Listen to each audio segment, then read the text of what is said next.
కేంద్ర ప్రభుత్వ నిర్ణయం చారిత్రాత్మకం. కేంద్ర ప్రభుత్వానికి ధన్యవాదాలు. జంగారెడ్డిగూడెం పట్టణ తెలుగుదేశం పార్టీ కార్యాలయంలో పట్టణ టీడీపీ నాయకులు మీడియా సమావేశంలో వెల్లడి.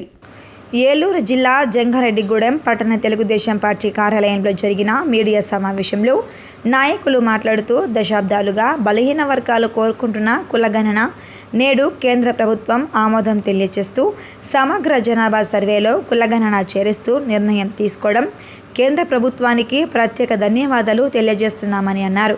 దేశంలో ఎవరి వాటా ఎంత అనేది తేల్చాలని గత దశాబ్ద కాలంగా అనేక సమావేశాలను ఏర్పాటు చేసి అనేక సందర్భాల్లో కులగణన కోసం ఉద్యమించిన సందర్భంలో నేడు గౌరవ ప్రధానమంత్రి నరేంద్ర మోదీ నాయకత్వంలో కేంద్ర ప్రభుత్వం ఈ నిర్ణయం తీసుకోవడం చారిత్రాత్మకమైన నిర్ణయమని టీడీపీ బీసీ సీనియర్ నాయకులు రాజానా సత్యనారాయణ అన్నారు.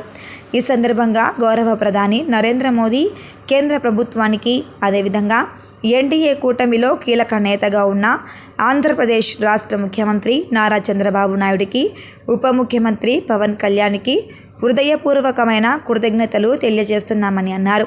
వీలైనంత త్వరగా చేపట్టి జనాభా తమాషా ప్రకారం బలహీన వర్గాలకు న్యాయం చేసే దిశగా అడుగులు వేయాలని ఈ సందర్భంగా రాష్ట్ర టీడీపీ బీసీ సాధికార డైరెక్టర్ చేను ప్రసాద్ పేర్కొన్నారు.